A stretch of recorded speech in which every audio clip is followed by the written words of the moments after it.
அமெரிக்காவில் சார்லி கிரிக் அப்படின்னு சொல்லக்கூடியதான ஒரு எவாஞ்சலிஸ்ட், 32 வயசு. அதாவது அமெரிக்காவையே இந்த காலகட்டத்தில் அசைக்கக்கூடியதான ஒரு மனுஷனாக இருக்கிறார். அதாவது ட்ரம்ப் வருவதற்கு அவருக்கு மிகவும் ஆதரவாக பேசினவர். எதுக்காக அப்படின்னு கேட்டீங்கன்னா, இவர் சத்தியத்தை ஃபாலோ பண்ணக்கூடிய ஒரு மனுஷன். அதாவது எல்ஜிபிடி, ஹோமோசெக்சுவாலிட்டி நம்ம சொல்றோம் இல்லையா, ஆணுக்கு ஆண் பெண்ணுக்கு பெண், இதையெல்லாம் போல்டாக எதிர்க்கக்கூடியவர். அது மட்டுமல்ல, பைபிளுக்கு எதிராக என்னென்ன காரியங்கள் இருக்குதோ அமெரிக்காவில் ஸ்கூல்ஸ்ல காலேஜஸ்ல எல்லாத்தையும் போல்டாக எதிர்க்கக்கூடியதான ஒரு மனுஷன். இவருடைய செமினார் பயங்கர ஃபேமஸ். இவர் இப்போ எடுத்து பயன்படுத்தின அமெரிக்காவுடைய மிக முக்கியமான டூல்.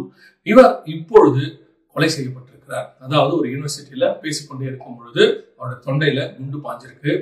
இதுல நம்ம கொலை செய்யப்பட்டான்னு சொல்லக்கூடாது, ரத்த சாட்சியாக மரித்திருக்கிறார் கர்த்தருக்கு முன்பாக. இந்த காலகட்டத்துல, அதாவது இயேசுவை கொண்டு சுகமா வாழணும்னு நினைச்சு கொண்டிருக்கிறதான இந்த காலகட்டத்தில் இயேசுக்காக 32 வயது ஒரு வாலிபன் ஜீவனை கொடுத்திருக்கிறார். ஸ்தேவானை பார்த்திருக்கிறோம், வேதாகமத்துல எத்தனையோ அப்போஸ்தலர்களை பார்த்திருக்கிறோம். அந்த மாதிரி ஒரு அசைவை ஏற்படுத்தினதான ஒரு ஊழியக்காரர் இன்னைக்கு கர்த்தருடைய ராஜ்யத்துக்குள் நித்திரைக்குள்ளே பிரவேசித்திருக்கிறார். சந்தோஷமான விஷயம் தான் ரத்த சாட்சியை மரிப்பது என்பது.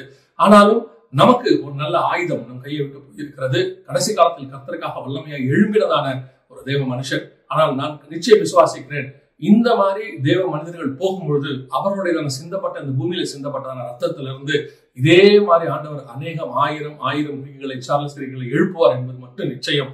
கர்த்தர் வருவதற்குள்ளாக நீங்கள் கொலை செய்யப்படுவீர்கள், அநேக ஜனங்களால் பகிக்கப்படுவீர்கள், உங்களை கொலை செய்வார்கள் என்று சொன்ன இயேசு கிறிஸ்துவினுடைய தீர்க்க தரிசனமும் நம் கண்களுக்கு முன்பாக நிறைவேறி கொண்டிருக்கிறது.